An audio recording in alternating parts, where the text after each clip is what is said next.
What's happening, y'all? Welcome inside the Fantasy Stock Exchange. Danny and Bush coming at you with another episode of Dynasty Decisions, episode 54 of the series. We are back. We were in New York for a couple days. We intended on doing some live streams, but, logistically, we couldn't get things sorted out. We were doing a bunch of things for Underdog Fantasy. So basically, little hiatus for a couple days, but we're back. Dynasty Decisions, as you guys know, one of our, trademark series around here. If you guys want to be a part of future Dynasty Decisions episodes, you can do so one of three ways. Number one, our patrons get first priority. So you can go down below, patreon.com/fantasy stock exchange. The $10 Ladster tier will get you access to that. Number two, you can reach out to us on Twitter, Discord, email, all that stuff is linked in the description as well. We will get you to the queue. Can't promise it's going to be anytime soon, but we do have, we will have you covered at some point. So with that being said, Danny, how you doing?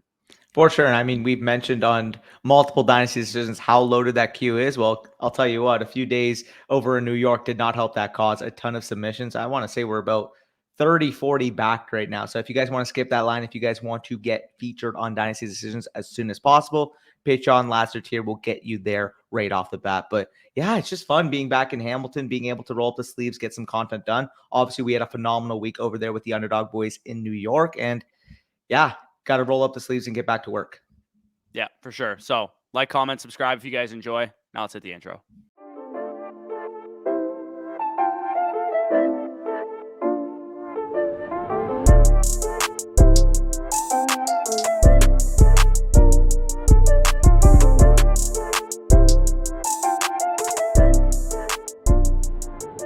All right, starting it off with the first team, we will start it off as usual with the patron submission. Scangg, we have here Superflex PPR tight end premium. If he's watching this, you sent me two teams. I'm doing the first one. We'll cover the next one for you at a different point in time. But this format also has negative points for incompletion. So, good quarterbacks and good passers specifically definitely see a bump in this type of format.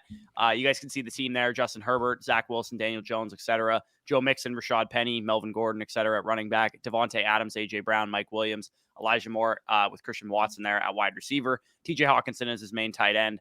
Has a first, second, third, and second, third in 2023. All of his picks, by the looks of it, an extra third in 2024, and then an extra first and second in 2025. So he has to cut 4 players in August. Roster is temporarily increased post-rookie draft. He has his rookie and extra picks highlighted in gray there as well. Startup draft was before the 2021 season. So looking at his team, what kind of stands out to you? And then we can run through some of his trades here and talk about who to cut. Yep. So, I mean, looking at this team, I would put you more so in the contending area, given the fact that, you have point producers at wide receiver, especially with that top 3 who should all be top 20 this year. Myself and Corey are both very high on Elijah Moore, thinking he can potentially make that jump. And then, of course, I mean, looking at the running back core, guys like Mixon, Penny, Melvin Gordon have more present value as opposed to future value. So if I were to look at this team, I mean, realistically, you're gearing towards contention, but I would say that you would probably need to make a couple more moves to put you in that top contender status. Yeah, so, I mean, depending on your league market, you might be able to fish around, see what you can get an RB2 for, see if you can make an upgrade at quarterback, see if you can get another wide receiver or something like that. I might consider being proactive with this team, seeing what Joe Mixon or Devontae Adams can fetch me on the open market, because this would be a pretty easy transition into a one-year productive struggle if you wanted to go down that road, because maybe you can flip Joe Mixon into a 2023 first straight up, or Devontae Adams into a first and a second, or a first and a young receiver or something like that. And in that case, I think you probably will be better off in the long run doing something like that. But I don't think this is a team that's, out of the range of outcomes that it could compete this year if you make, a move here or there. I'd probably put you right now. I mean, again, I don't know your league market. I don't know how some of the top heavy teams would look, but I mean, judging off the macro market based off this team, I'd probably say you're residing around that 4th to 7th area in your league. He did say the startup was before last season, so it's only a 1-year-old league. There's a chance that there's no monsters in this league yet, supers. but if there's no monsters in this league, then you could definitely win the championship with this team. But I would say maybe potentially shopping Devontae Adams and Joe Mixon to see if you can get younger and a little bit more draft capital and liquidity that way might be the direction that I would lean with this team. I agree. I mean, we mention this all the time when you're in this position. This is the classic kind of wait and see team. If you're, 5 weeks into the season and your team's even if you're 3-2, but you notice like, okay, I'm getting lucky in my matchups or my team's maybe not putting up points, and you can sell high at that point on some of these win now type of pieces, maybe transition, maybe put yourself in that 2023, 2024 contending window where you can not fully tear down, but more so retool a team built around like AJ Brown, Justin Herbert, and Elijah Moore in particular. That would be the way I go. But hey, maybe after 5 weeks you're 4-1, you're a top 2, top 3 scorer in your league, and you say, okay, listen, I got liquidity here to be able to add to this team to ultimately try to win a championship. Again, this isn't a team that either way is stressing to rebuild or contend. It's more so just stay fluid, stay water, and kind of see where you're at a few weeks into the year. Yeah, so you have to cut 4 players. He has listed here. Antonio Williams is pretty easy cut for me. Yep. Darius Slayton might get cut from the Giants. I got no problem cutting him as well. Donald Parham, I'm probably clipping as well. And then, I mean, probably I'm going to keep all those rookies that you have there, but Jashawn Corbin's a guy that he went undrafted. I'm cool just cutting bait with him as well. I don't really care about Melton either. Yeah, neither of those guys kind of stick out to me. So any, combination for some of the guys that I kind of just mentioned there would probably make some sense. Let's run through these trades rapid fire here, and then we'll move on to the next team. In this first trade, he gives up Rachaad White, and in exchange for Rachaad White, who's, middling second-round running back in rookie drafts here, we get a 2025 first, second, and Bo Melton. I mean, Bo Melton's just a throw-in, but getting a 1 and a 2 in any draft class for a guy that is a meh prospect in a down draft class, and even in a down draft class is still like a mid-second round pick for us. I think this is a great move for the future.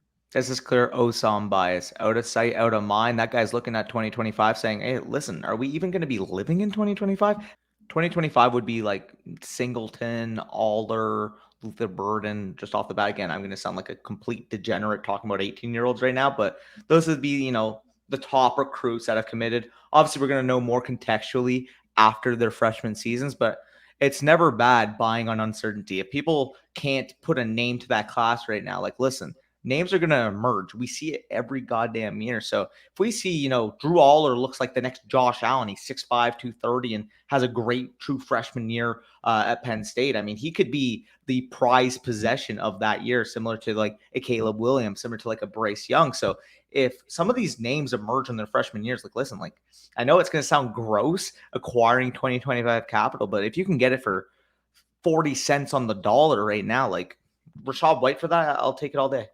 Yeah, Rachaad White's not moving the needle either way for me there. You also give up Myles Gaskin, a guy who's not going to really move the needle. Sure. You get a third and a fourth, 2024 third, 2022 fourth. I'm fine with that. Myles Gaskin's not really worth a whole lot. So much, crowded competition in that Miami backfield now. He was pretty much a volume play in the past couple of years, and now he doesn't even have that. So a guy that I can get rid of with no questions asked. The third trade here, 2022 third round pick in exchange for Terrace Marshall and a fourth. If you like Terrace Marshall, I don't mind it. I'm not a big Terrace Marshall guy, but it's not like he gave up an arm and a leg in that one.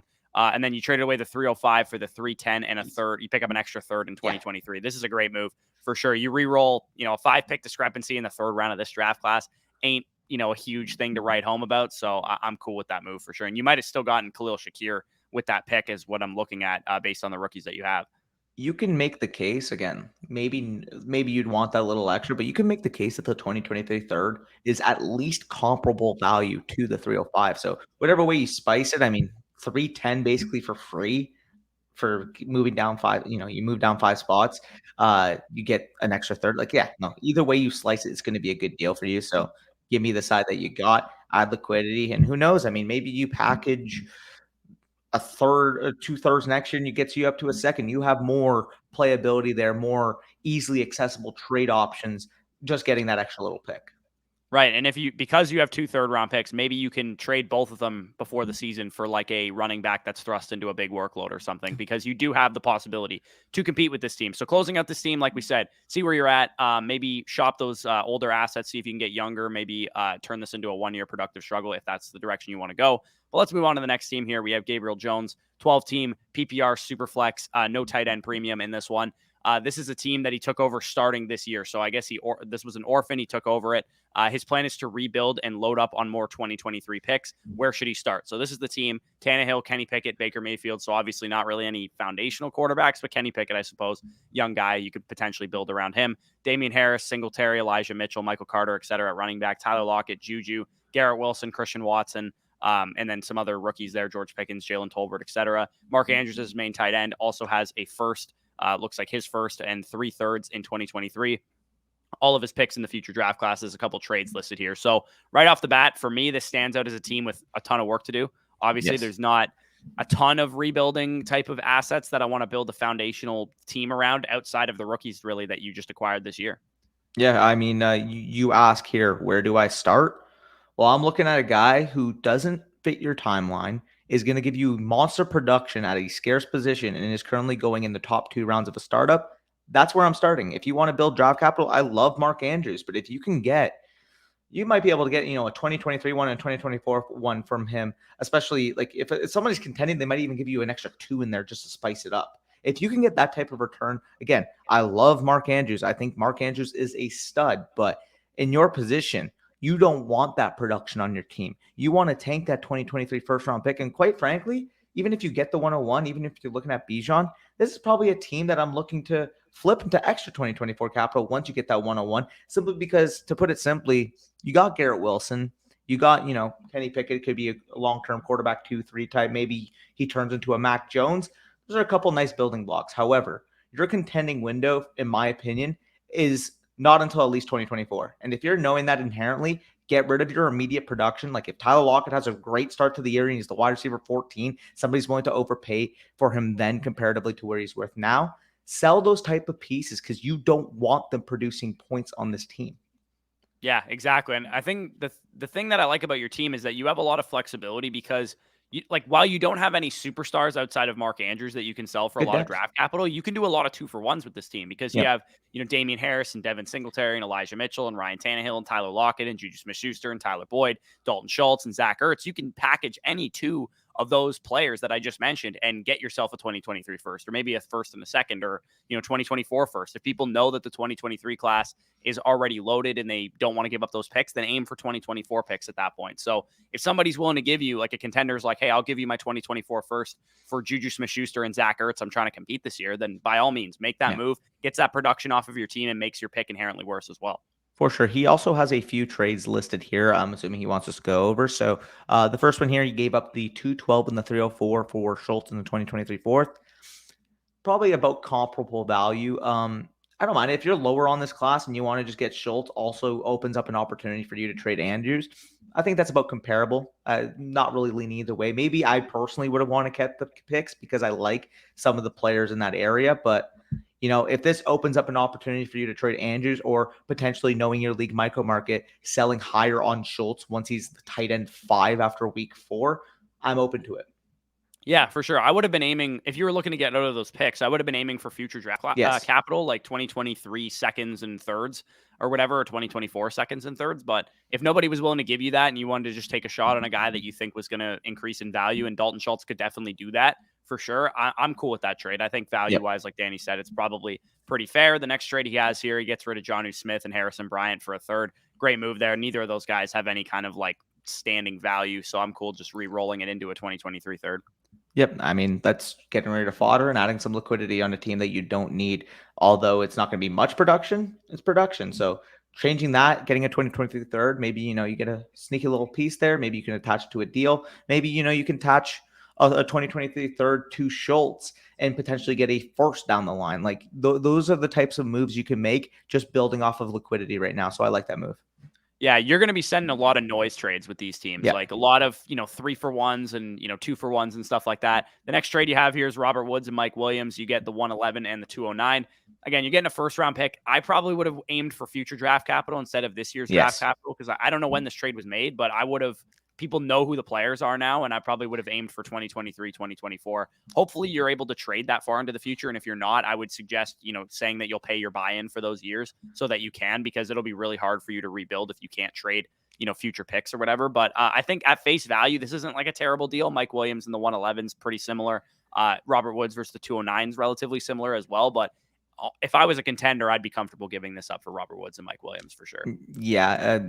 I would have looked for future capital simply because, I mean, when we're actually putting faces to the picks, I'm not a fan of Christian Watson. So, I mean, knowing that it is Christian Watson here, it would be Christian Watson, the 209 for Woods and Williams. I personally would have wanted to aim higher, or, as Corey said, even if you had to exchange the 111 and go for a 2024 first, I would have rather done that.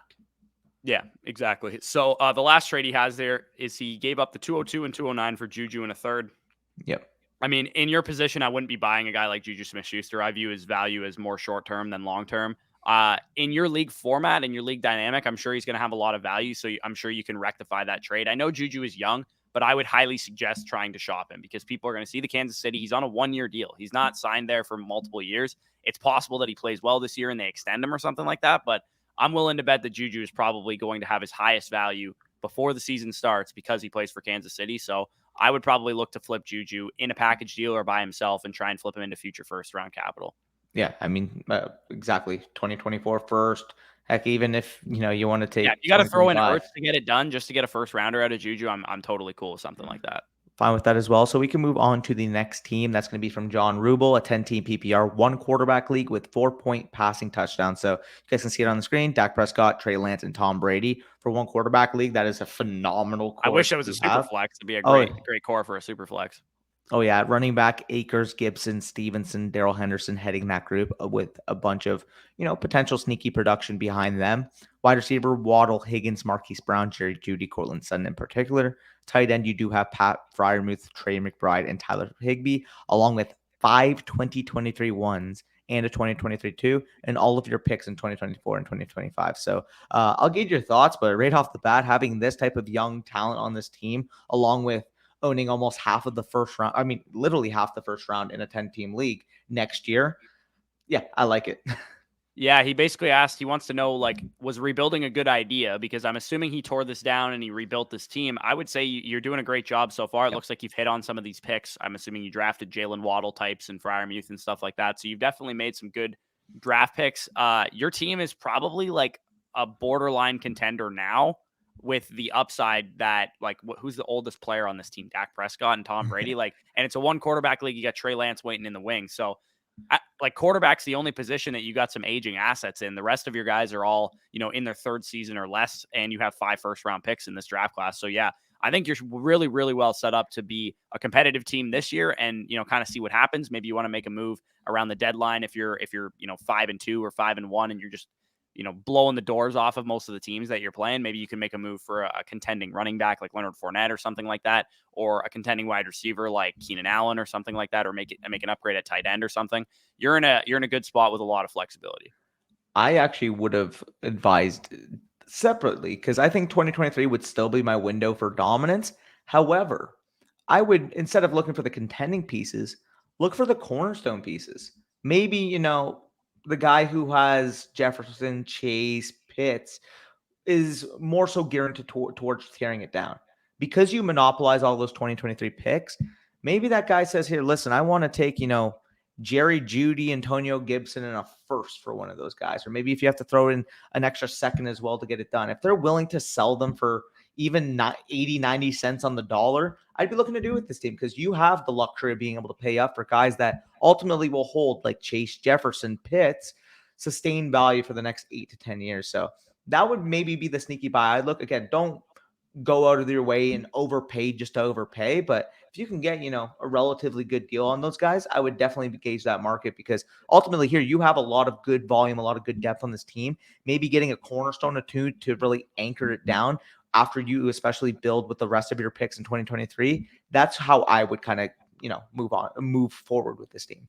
Yeah, exactly. That makes some sense. When you're building out a monster, you definitely want superstars to be part of that monster. And Chase, Jefferson, all those guys definitely qualify as well. So he has a couple trades to analyze here. So we'll go through these as quickly as possible, and then we'll move on to the next team. But he gave away Dalvin Cook, and I fucking have no idea how you got this for Dalvin Cook. Antonio Gibson, Cortland Sutton, Pat Freiermuth, and a 2023 first. I would legitimately take every individual asset over Dalvin Cook. Freiermuth at a non-tight end premium, maybe not, but dude, I have no idea how you pulled this trade off. Well done. Obviously, this is a very redraft-centric market that you're looking at with a trade like this. Somebody paying this much for Dalvin Cook just tells me this guy thinks it's redraft and not dynasty. So maybe you probably can't go after some of those cornerstone pieces. Just looking at this market right now.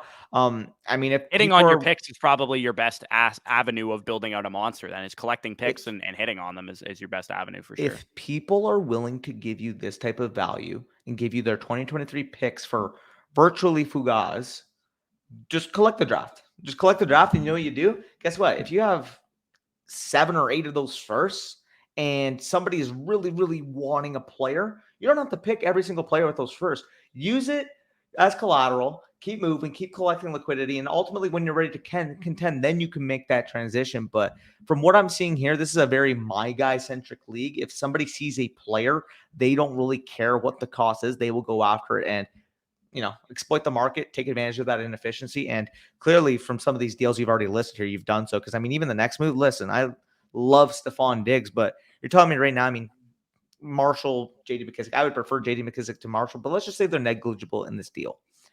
If you can tell me right now, I can flip Stephon Diggs into Marquise Brown in a 2023 I first. literally did this, by the way, in the Bitcoin League. I traded Stephon Diggs for Marquise Brown in a first. So, yeah, I definitely Yeah. agree with that move. I think that's a great move to make. Getting a first for Elijah Mitchell, easy move to make there as Yeah. well. I like Elijah Mitchell. I loved Elijah Mitchell coming out of Louisiana Lafayette, and he was one of my biggest hits as far as like sleepers are concerned. But if I could flip him from the third round rookie pick I spent on him in 2021 in that rookie draft into a first rounder in 2023, I'm doing that 10 times out of 10. So great move there. And then he says he thought he sold too low on Najee Harris. I think this is probably a fair trade. I mean, Najee Harris, Terry McLaurin, and a third, fourth, and fifth. So a bunch of, junk picks. Cam Akers, T. Higgins, and a 2023 first. I would rather have T. Higgins and a first than the rest of the package combined. No Personally. debate. And you get a free Cam Akers on top of it. Genuinely, the way I look at this deal, again, would I prefer Najee over T straight up in a startup? Sure. They are in the same tier. Close. They are in the same tier. For me personally, the way I look at this is Akers and Higgins, Najee and McLaurin. Maybe you slightly prefer Najee and McLaurin, but those more or less kind of cancel each other out, in my opinion. So the fact that you're able to transition a third, a fourth, and a fifth into a first, like, yeah, it was already, a decently fair deal without the pick swap. But the fact that you got the first as well, like, fantastic deal. And again, you feel like you undersold, but I mean, you kind of mentioned here if Akers does skyrocket, if Akers has a healthy bill in this offseason, like, are we really ruling out the fact that he is valued at or above Najee by this time next year?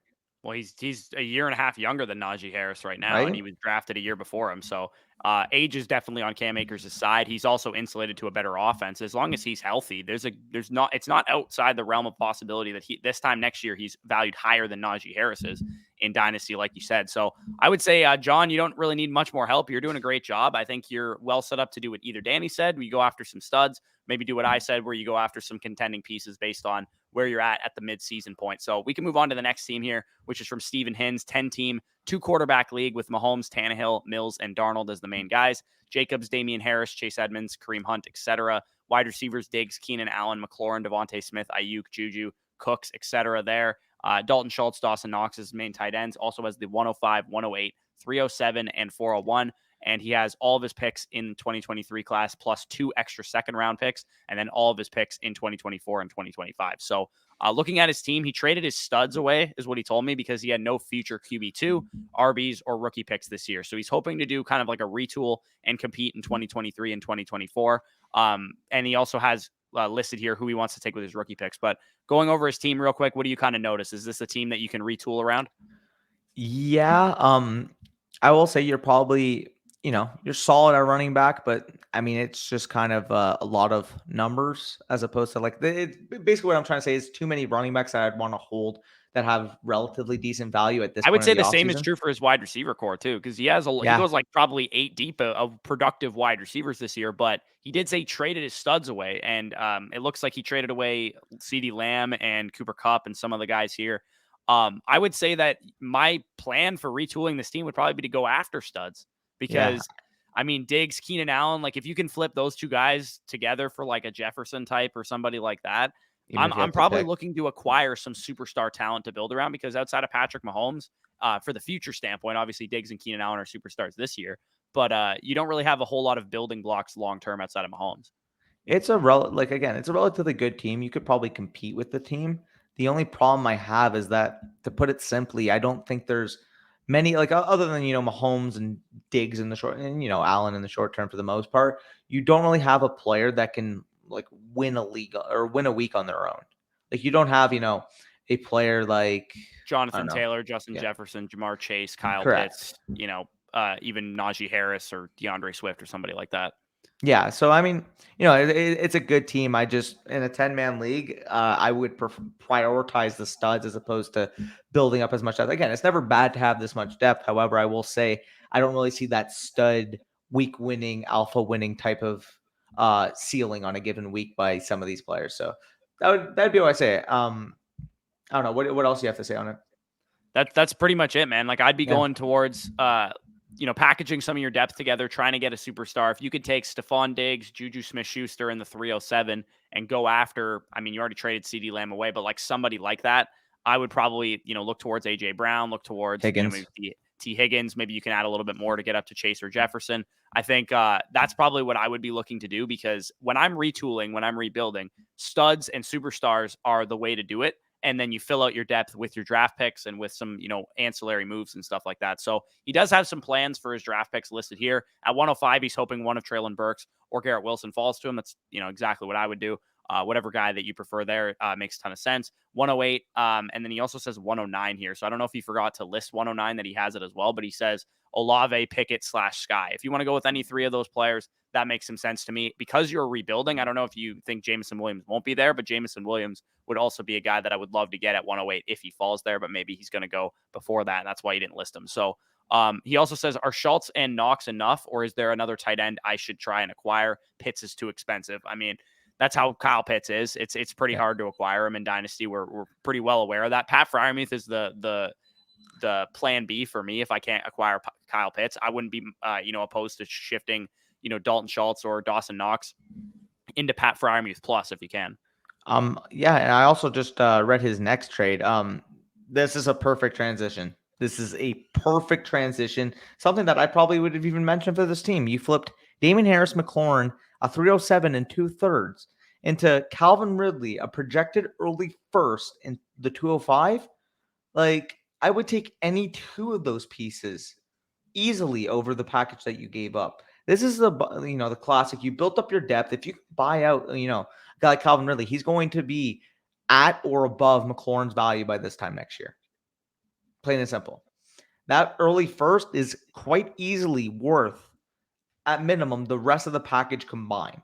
So overall, I mean, great move. This is understanding your league market and getting yourself into that potential transition to add studs to the depth you've already built. Yeah, and he has all of his trades listed here. I don't think we're going to have time to roll through all of these because we got a couple more teams we got to talk about in this video. But like you said, you traded some of your studs away, Cooper Kupp, Kelsey, CD Lamb.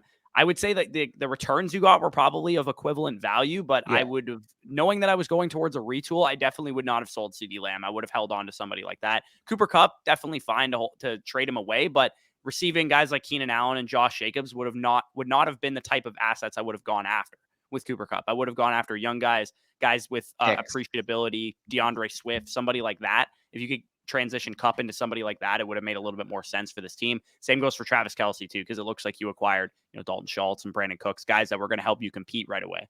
I mean, I will say, even if you can't buy in on studs, because it looks like, people are willing to pay out for studs in this league, the next move I make, to put it simple, since you have so many numbers, since you have so many players that could net you value for a team that's willing to go all in, like, I wouldn't even mind just keep gaining picks and building around a couple young guys. I mean, realistically, Devontae Smith, Ayuk, Mahomes, like if anybody else wants to make big offers on any of those other players on your team, I'd be fine fully retooling this, because quite frankly, if you can build up the liquidity that would offer, this could potentially be a monster. It's just right now I feel like your ceiling would be capped. If you can transition that into potential future capital where people are going to either be willing to overpay for those picks on the clock, or B, potentially transition them into young ascending assets that can potentially reach that upper percentile in Dynasty, that's how I would maneuver.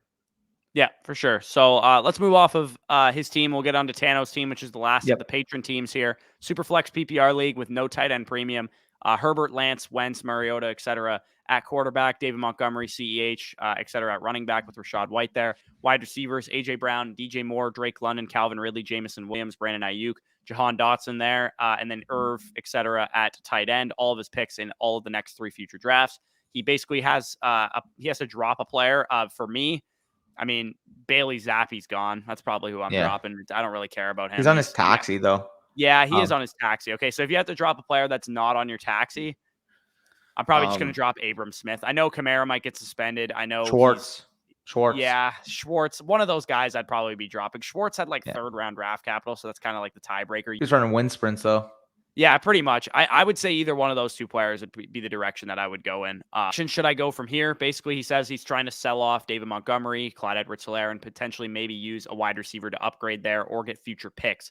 And he says there's a lot of new dynasty players in this league. A lot of guys went for like a redraft style build in the startup and do not think I have a chance to win, but could be competitive maybe. So if a lot of guys went redraft style, then you need to go dynasty style, and you need to get draft picks, and more draft picks. You have a good foundation of Justin Herbert and Trey Lance, A.J. Brown, DJ Moore, Drake London. You have some foundational pieces. Obviously, you don't have a foundational tight end yet. You don't really have any foundational running backs. But what you can do is use the next couple draft classes to fill out those positions, because we have a couple good tight end prospects coming up. We have a couple good running back prospects coming up. So what I would be looking to do is take David Montgomery, take CEH, take any of your like non-essential wide receivers like Ayuk or like somebody like that, and try and go out and acquire 2024 picks, most likely, because, I mean, I'm going to keep saying this. 2023 picks are pretty well known that they're going to be good at this point in time. So if they're too expensive for you to acquire, go out and acquire 2024 picks. Try and dominate that draft class if you can.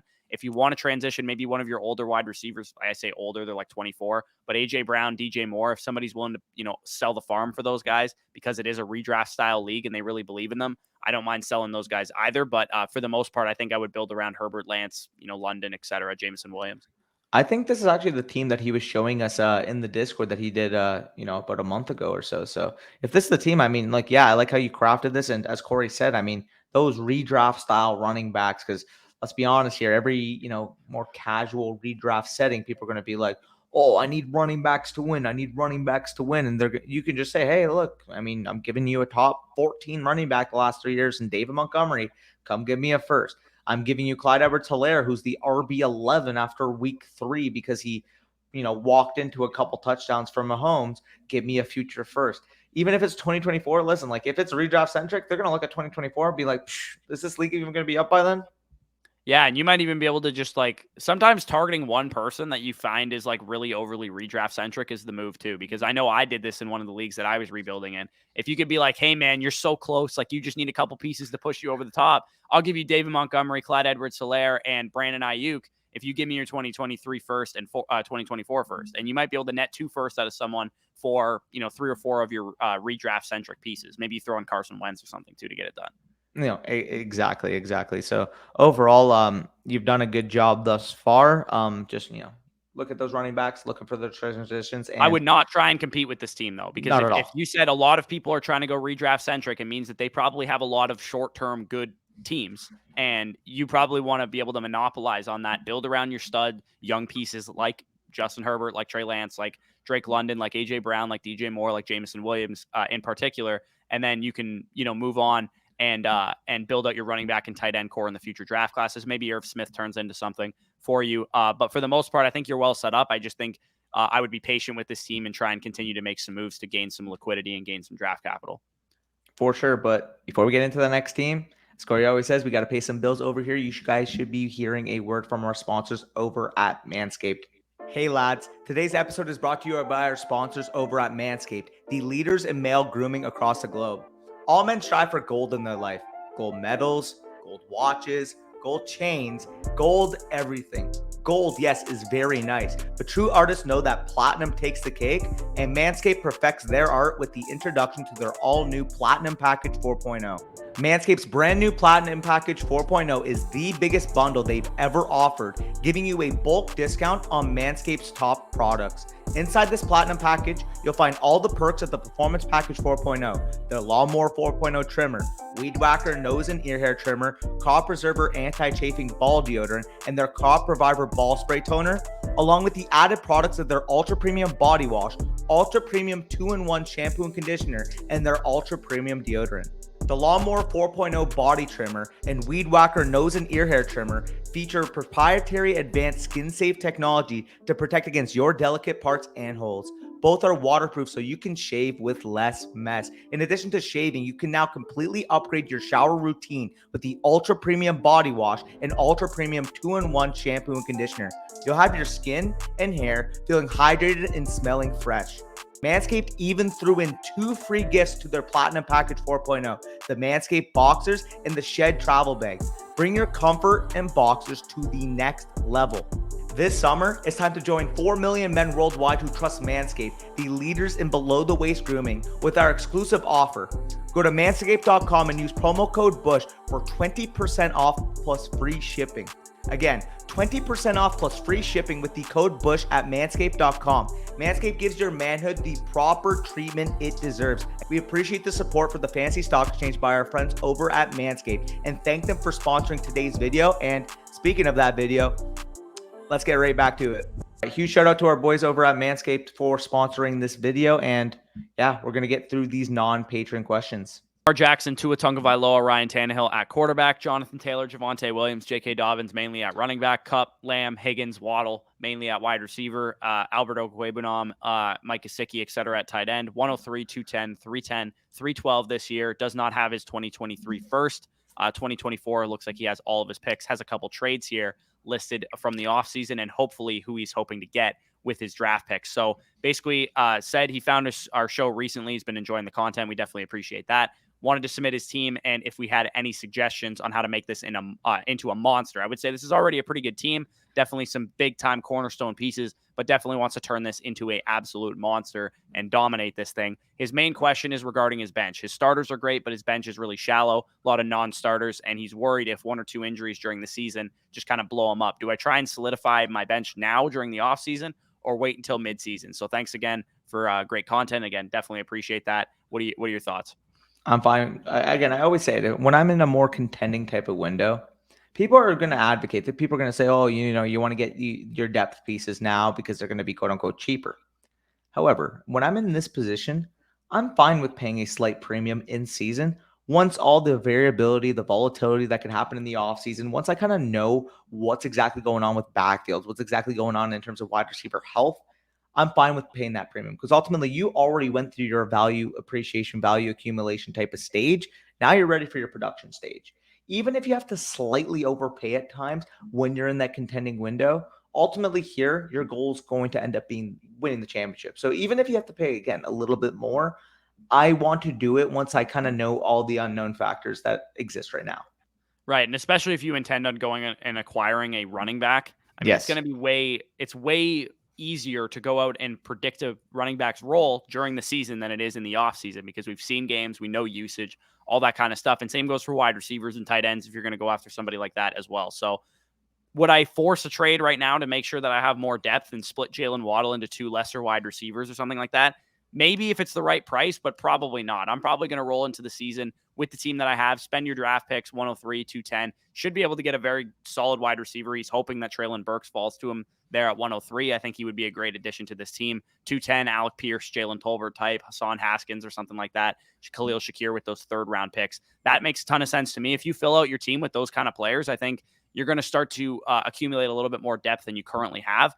In season, if, let's say T. Higgins and Jalen Waddle are both injured and CeeDee Lamb and Cooper Kupp are your main guys, but you need another guy for your flex or something, and you want to go and buy low on, a wide receiver that's a bit like up there in age, maybe having a down stretch like an Adam Thielen type or something, then you should be able to do that at that point in time. But like Danny said, I'm probably not going to force it now just for peace of mind's sake, knowing that I have a deep team. Yeah, and then Miracle Whip has a couple trades listed here. We can quickly just go through here these trades. He has Trey Lance, Najee Harris, Jerry Jeudy, and the 110. So he sent those away in exchange for Patrick Mahomes, J.K. Dobbins, and T. Higgins. So for me, the difference between Patrick Mahomes and Trey Lance in a 1-quarterback league is probably about the 110 or Jerry Jeudy. Like maybe even a little bit less than that because it's a 1-quarterback league, but you get the guaranteed stud in Patrick Mahomes. So I'd say for simplicity's sake, Lance and Jeudy cancel out for Patrick Mahomes. Then it's basically J.K. Dobbins and T. Higgins for Najee Harris in the 110. I think that's about fair, as we kind of talked about earlier. T. Higgins and Najee Harris, not a huge difference between those guys. I'd rather have J.K. Dobbins than the 110. So it's a pretty even trade, I would say. The next move he had here, he sent away Patrick Mahomes then and Deontay Johnson in exchange for Lamar Jackson and Cooper Kupp. So that gives you obviously some big-time difference makers at those positions. I would rather have Lamar Jackson from like a redraft standpoint. And for a contending team, you do have to kind of keep that in mind. And Cooper Kupp over Deontay Johnson, I would rather have even, at face value in Dynasty as well. Agreed. And then the final deal here, he sent a 2023 first, Darnell Mooney, DJ Dallas, and Quez Watkins in exchange for the 103 and the 310. I'm going to be honest, I don't like this move. I don't think it's terrible. You get it depends. Like if that was your own first, I'm assuming. So you're assuming that's a late first round pick. Again, it's a dangerous game to play because things can happen in the season or whatever. You get the 103, which should be like a difference making wide receiver prospect like Burks, like London, whoever. And Darnell Mooney, who I like but I don't love. I don't think this is an outrageous trade. I probably lean the first Mooney and the rest of the pieces side of it, but I don't think this is outrageous. You get a guaranteed top 3 pick in this class. I think it's fine, and it works out if that pick ends up being like the 110, 111, or 112. Yeah, I mean, I get that. However, I do think if you're a contender, I think Darnell Mooney would be a piece that you'd want to keep. And not to mention, I mean, yeah, like I would rather the 103 straight up than the 2023 first in a one quarterback league. But I mean, realistically, I don't think that coverage equals a Darnell Mooney, who in a one quarterback league might be worth a late first on his own right. Yeah, that makes sense for sure. But with that being said, we can move on to Zack Lerol's team. A one quarterback full PPR league. You guys can see the team on the screen, headlined by Trey Lance and Deshaun Watson, a quarterback. Running backs, he's got J.K. Dobbins, Antonio Gibson, etc. there. Wide receivers, Tyreek Hill, Jalen Waddle, the two Dolphins heading that group. Tight end, T.J. Hawkinson, and then he's got his defense and kicker listed there. So overall, you can list the type of questions he has here and ultimately what he's looking to do with his team. So he says here that no one will trade with him, basically in his league. 1 year in, and he's kind of weak at running back. Almost got Swift for Tyreek straight up. And they sent that offer to him, but they wanted 105 on top, and they kind of, did some bullshit at the end, which is kind of annoying. But basically asking what kind of trades should he make overall, and does he have a contender? Like he said, it's a one quarterback PPR with 3 wide receiver and a flex. People don't want to trade because they overvalue their own players, and some don't know enough about fantasy and don't want to be taken advantage of.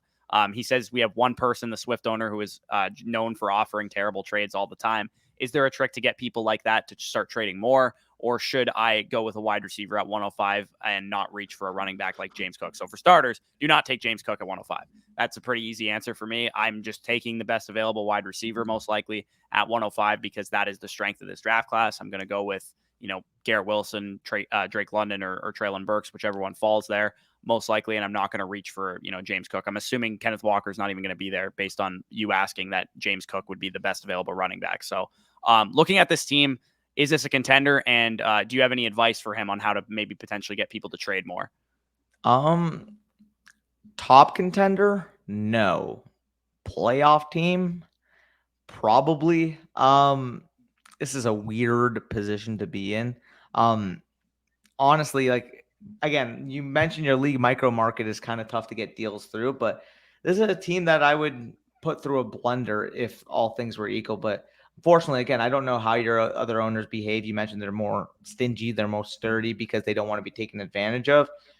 It's a tough spot, man. Honestly, I would probably have to see where you're at the early portion of the season, a few weeks in, to see if you want to possibly contend or possibly flip for value. Because realistically, like, I don't really know how to discuss the behavior in this personal league, given the fact that nobody's willing to move. Yeah, I would say from my own experience, when people don't want to trade, I don't trade with those people. I don't really have a solution to that problem. So if all 12 people in your league or all 11 other people in your league don't want to trade, then unfortunately you might just be in a league that doesn't trade very often. But if there's 4 or 5 people that like trading, then I would target those 4 or 5 people that like trading and avoid the people that don't like trading. So that's basically where I'm at. If, like, kind of what Danny said, if you're at the midseason point and you want to move off of some guys like J.K. Dobbins or Gibson because they're running backs, or Tyreek Hill because he's an older wide receiver, transition into a bit more of a rebuilding or retooling type of build with this team, I don't mind that at that point in time, but I would probably wait and see. I think if Dobbins and Gibson can hit their spots there and those wide receivers can carry your team, Trey Lance is the starter in San Francisco, he can be a top 10 fantasy quarterback or something, things could break right for this team to contend. But it's probably a long shot, like Danny said, that you're the best team in your league. You're probably more likely a playoff contender, 5, 6, 4 seed, something like that, and you can win the championship that way. But long-term sustained dominance is what we're looking for in Dynasty, not like a one-off championship win. Exactly. And just right off the bat too, I want to quickly add before we go on to the final team, if you're noticing that 9 people in this league are inactive and it's tough to make deals, hey, listen, we got a free Discord linked in the description. If you want to join another league that has a bunch of degenerates, wants to make some deals, want to pick up another team for that portfolio in addition to this, join up, man. Because honestly, like, for me personally, I don't know how I could fathom not being able to make deals.